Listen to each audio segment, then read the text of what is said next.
Hello and welcome back to More Than Mondays.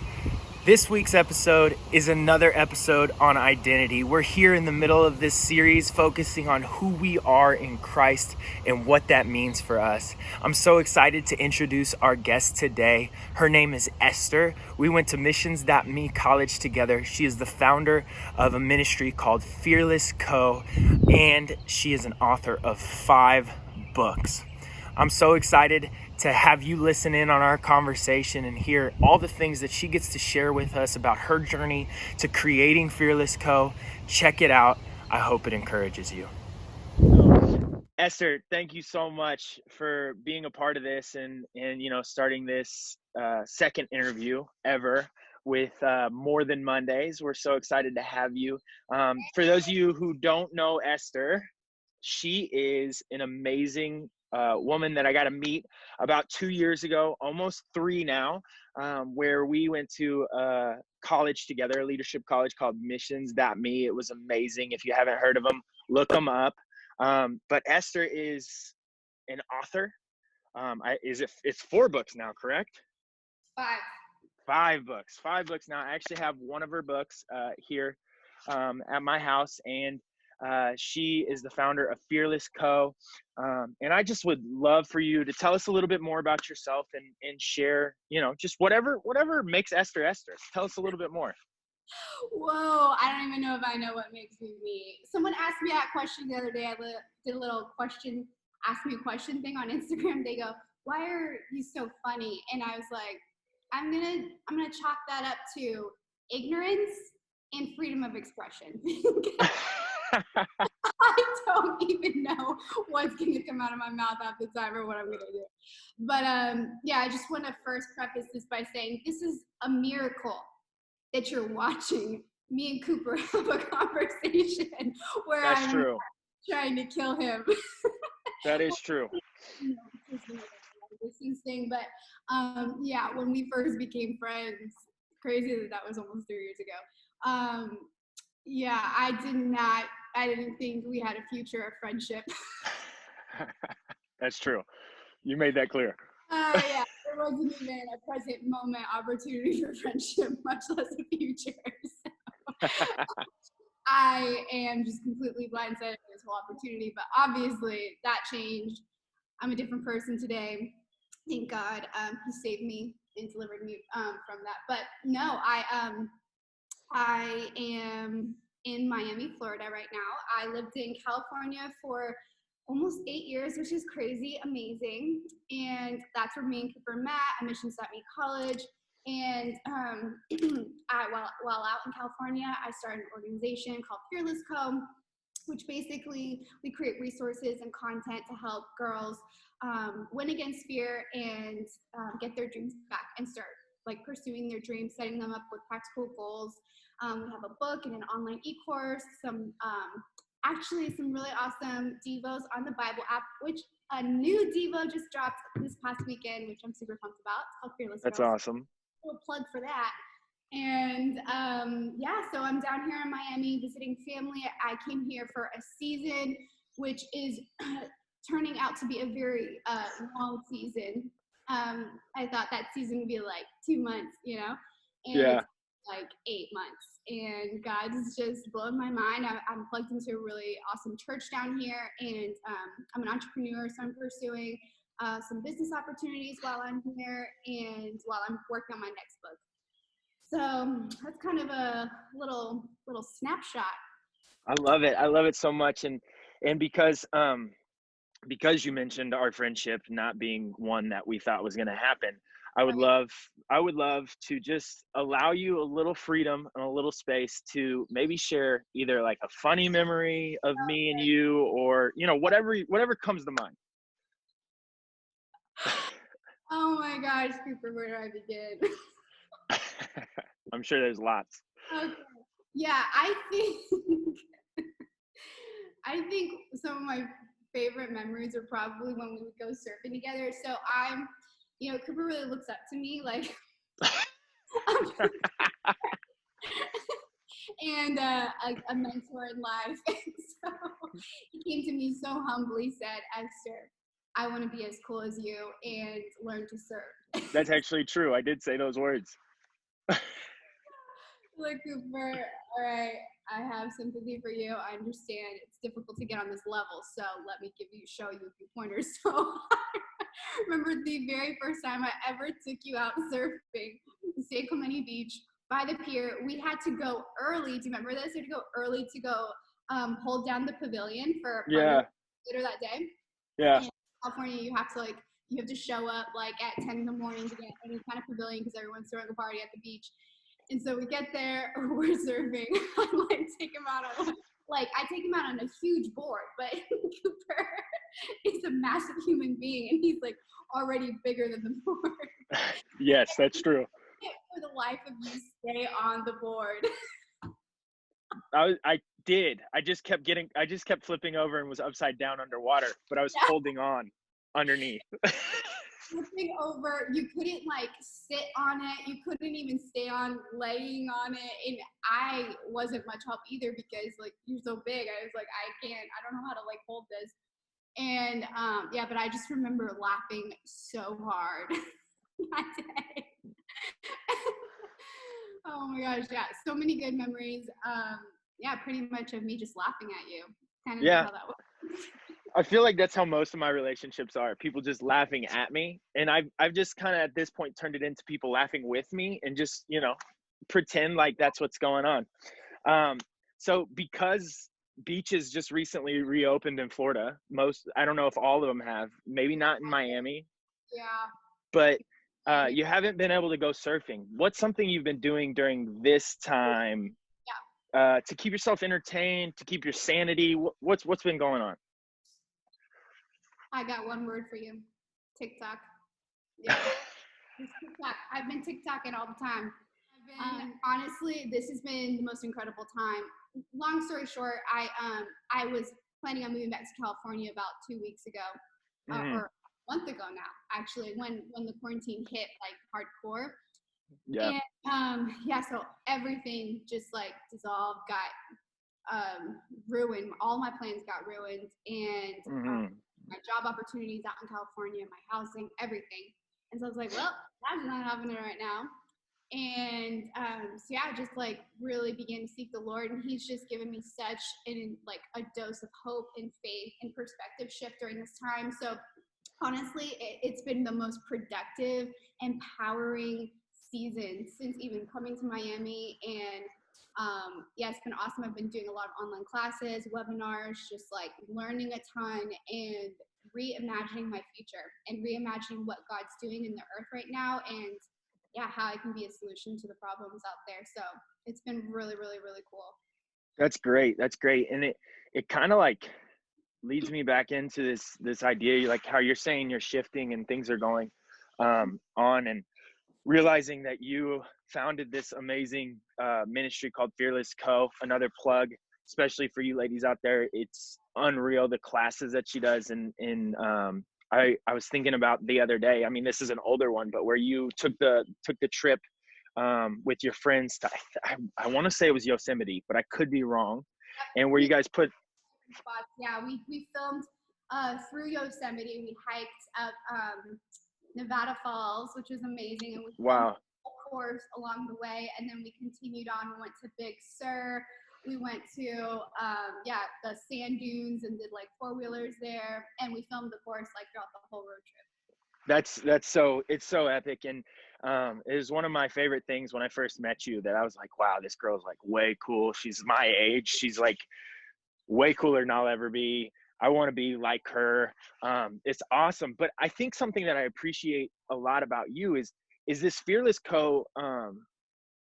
Hasn't been, there was a season where you were balancing Fearless Co. and Missions That Me. And the thing I loved about you, and I don't think I've ever told you this in person, but you were such a strong person that you were able to say, you know what, I feel God saying in this season, I need to step back from Fearless Co. and I need to give up the reins as CEO. You're always going to be the founder. You founded it, but you're I'm giving up the reins. I'm going to kind of step away for a season. And a lot of people find identity and purpose. And so something that I appreciated about you is you didn't find your identity within your purpose of Fearless Co. You found your identity in who you were, and out of that, Fearless Co. came. So it was easy for you, maybe not easy, easy is probably not the right word, but it was a lot easier for you than for somebody who maybe found their identity in their purpose, which would have been Fearless Co. for you.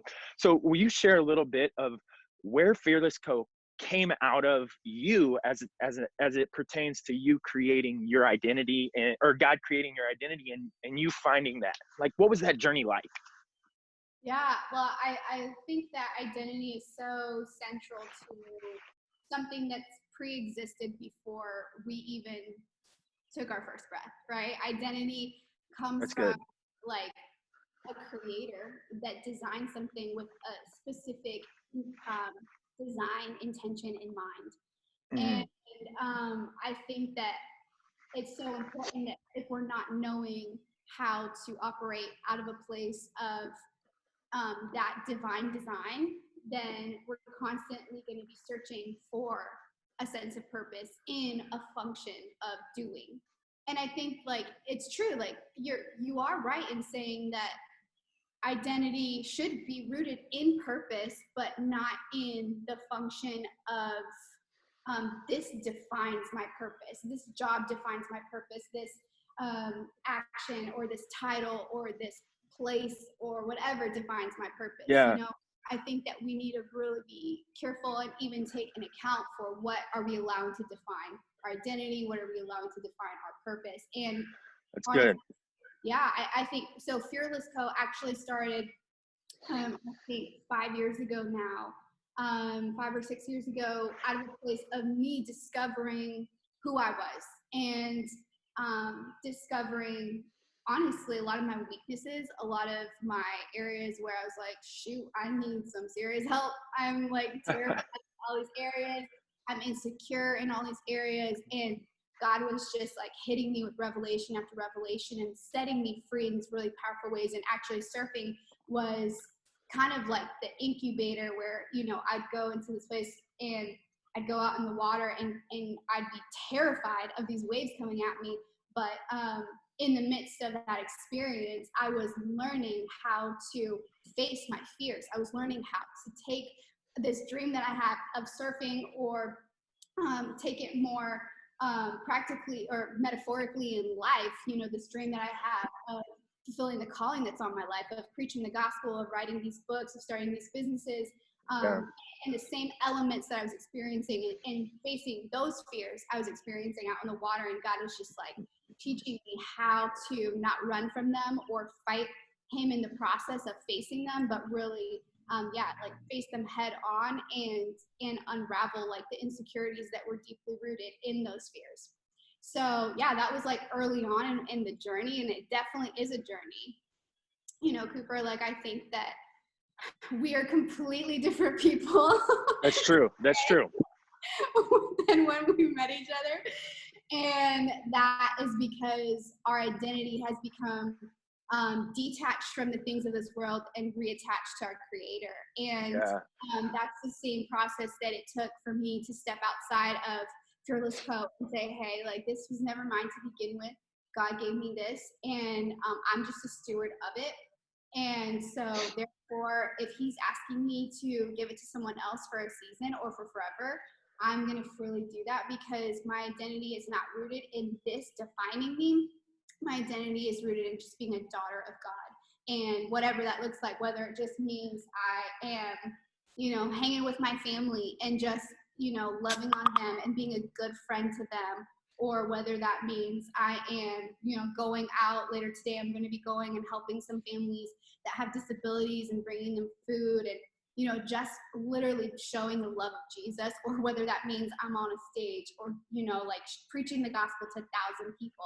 None of that can be measured by a standard of like greater impact. It's all yeah.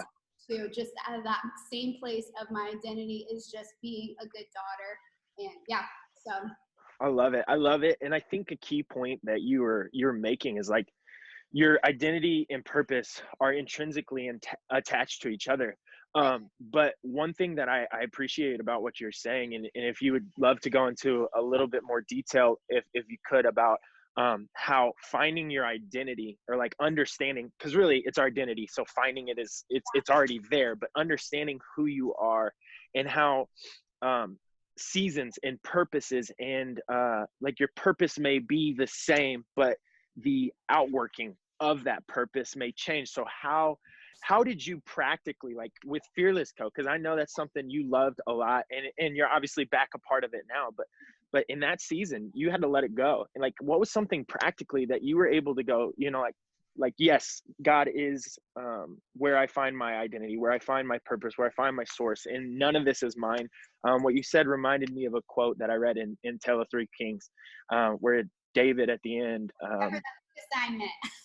yes, yes, That's that's cool. my favorite book of all time. I But didn't know that. That's awesome. Yeah, it was a good book. he said, yeah, you ruined that book of mine, by the way. Just saying. I'm just saying. But Oh, yeah, you spilled on it or something. I don't remember what happened, but you know what I'm talking about. not you. But he says, when Absalom's coming to take over the kingdom, he goes, if God wants to take the kingdom from me, he can take the kingdom from me, because he's so settled in who he is. So for you, how did you practically do that? What we're talking about, saying like, man, I'm so wrapped up in this ministry. This is my baby. This is what, but God truly ultimately created it, and it doesn't determine who I am, whether I have it or don't have it. Yeah. Well, I'm not sure if I fully understand your question, but I'm Yeah. gonna kind of go for it. Do it. I don't know if there was a question in there, but go for it. Practically speaking, how did I kind of like make that transition, I guess? Yeah. But honestly, I think that pride is a huge reason why we struggle with, releasing anything or surrendering anything to God, or, having a mindset change or a transition change, a location change, whatever, because we are so determined and even believe God called me to this. So that must mean I have to do this right now. I have to do X, Y, Z. This has to get done. This is the vision. God gave it to me, so I am running after it. And that is awesome. Don't get me wrong. That is passion. That is beautiful. That's definitely from God. And not to say that he didn't give you the vision, but it's so important to know, what is he calling you to today? What is in front of you today? What's in this season? Because God can give you a vision that is 10 years down the road, 20 years down the road.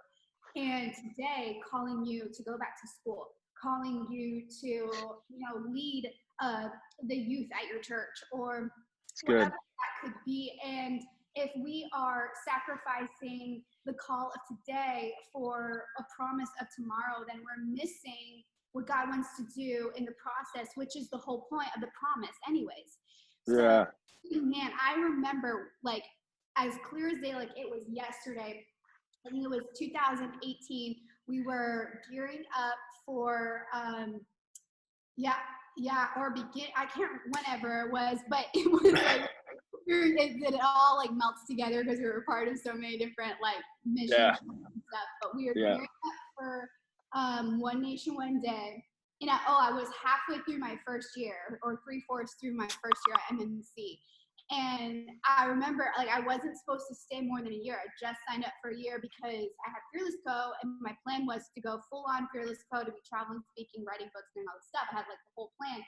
And I was like, definitely not staying in this program that much longer because it's full time. I have to like work extra outside of it. And so, yeah, and I just remember I was fasting and seeking God, like, okay, Lord, is this just the right thing? I just want to hear clearly from you, make sure that I'm making the right decision. And I remember sitting in my car after school one day, and it was the last day of my fast. And the whole time on my fast, I'm just like, yeah, like I'm leaving in August. This is all good. Like, this is for the glory of God. I'm going to build Fearless Co. And God spoke to me that day, and he said, Esther, I haven't called you to reach girls. And I was like, what? I'm like, this is like my passion. Like, I live for this. I live these moments of mentoring them and helping them discover their worth and helping them discover their identity and all this stuff, like it's bringing you glory, isn't it? Like, this is what I live for. You made me to do this. And he's like, no, Esther, like I haven't called you to do what you're doing at Fearless Co. And I was like, what? I'm so confused. So basically he was showing me, he's like, Esther, I've called you to seek and save the lost. I've called you to the nations. I've called you to bring my love to my people, whatever that looks like. And in a season, or in the expression of Fearless Co., yes, that's of me, but the bigger picture is this.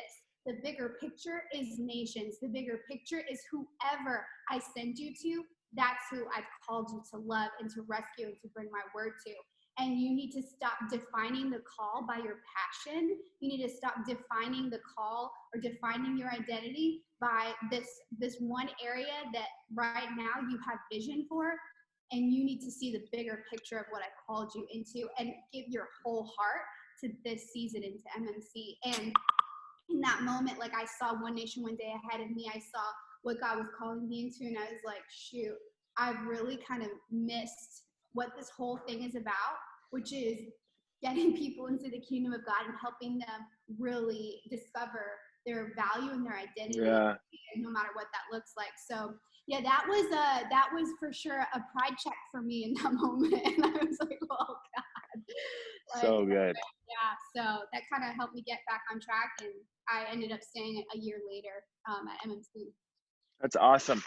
And I love that you said that is a lot of times it's our pride that gets in the way. It's even if we don't. So for those of you listening and hearing what Esther's saying, I just want to encourage you, like, if you're not giving something up for God, look inside. Like, is it a pride thing? Is it something that you feel like, oh, God called me to, like, this is what I'm supposed to do? And he very well could have called you to it. And I have seen visions and had dreams of things that I know that I'm called to do. And there was a season where I was like you, Esther, where I'm like, this is going to happen. It's got to happen. It's going to happen soon. It's going to happen in this season because this season makes sense for this vision to happen. And then it never happened. And I'm sitting there going, what? But the reality was I put myself on my timeline and my plan and what I thought that I was able to do and where I was at my walk with the Lord. And then I realized, like, man, my pride is getting in the way. And it may not be like, oh, I'm the greatest, I'm the best, it may just be simply like, I know this is what I'm supposed to do. And God's saying, actually, that's what you're supposed to do later. Right now, I need you to do this. And so that's so awesome. And at the end of this, I want to just kind of ask you, and it's kind of going to be like a staple. The podcast, like I said at the beginning, is called More Than Mondays. And so I want you to give just a quick word of encouragement, something for somebody to focus on for the rest of this week. We want the start of this week to be amazing. And as they go through the rest of their week, an encouragement that they can focus on to for this specific series, focus on their identity and becoming who God's created them to become. Wow. Well, I would say, honestly, right now, the areas that I've been most challenged in is focusing on the moment. I think that you and I, like, we're like these big visionaries, and we're like, yeah, and then we're going to take over Peru, and then we're going to conquer this, and then we're going to build this business and that ministry. Yeah. We're always so far ahead. And there's not everybody's like that, though. You know, a lot of people, they get anxiety thinking about tomorrow, Yeah. So, and I think that it's so important right now, especially what our world is going through, that we slow down and we really tune into the rhythm of grace in this season. I really believe that the season that we're in right now, it is unprecedented, just the fertile ground to plant seeds of hope, to plant seeds of faith in others, to plant seeds of salvation. I really believe that the power is in the hands of believers that have been seeking for ways to love those around them and to see the walls of pride come down of those that they've been seeking, to receive salvation or to find Jesus. And now is the time that we can love so deeply and so powerfully. And if we're so caught up in this long-term vision of, well, how are we going to build this building, or how are we going to reach all of these people? No, like, if we just focus on the moment and say, okay, well, what is right in front of me? Who are my neighbors? Like the other day, I made a bunch of cards for my neighbors for Easter service, and like made this little like gift to give them to say, hey, like I'm your neighbor. Here's my number. Would love to invite you to my church online. If you need anything, let me know. And really just trying to really go out of my way to start loving people where they're at and showing them hope, especially when there's so much hopelessness around us. So my challenge to everybody is, what is happening in your moment right now that you can wake up to, that you can put the bigger kind of ideas to the side and really respond to the need in your community? How can you go to your leaders at your church or at even your company and say, hey, how can I help you today? How can I serve you? Can I take some of the load off of your task list and really help carry this with you? And really just be intentional with the conversations you're having. Be intentional with the way that you are building relationships right now, because right now, as we're just coming alongside others, not looking to, have an agenda, but just love them. Oh my gosh, I just feel like the harvest of this season is going to be so beautiful. And that challenge is be totally present right now. And I believe God's going to give you ideas. I believe God's going to give you creative inventions, business concepts, ministry ideas, outreach opportunities in just being fully present. He's going to bring the whole picture together, just like he did Joseph. So that's kind of my challenge to everybody. Be totally in the moment. I love it. Be in the moment. That's so great. Esther, thank you so much for being in this moment with me. Thank you, Cooper. More than Mondays. Come on. Come on. I'm so pumped about it. Thank you so much again, Esther, for your time. Enjoy the mosquitoes of Florida. I'm sure they're great. They're probably like owls out there, how big they are. I hate them too. But hey, so grateful for you. So grateful for our friendship. Again, thank you so much for joining us. I look forward to talking to you soon. Thanks, Cooper. Love Have a good one. Love you too.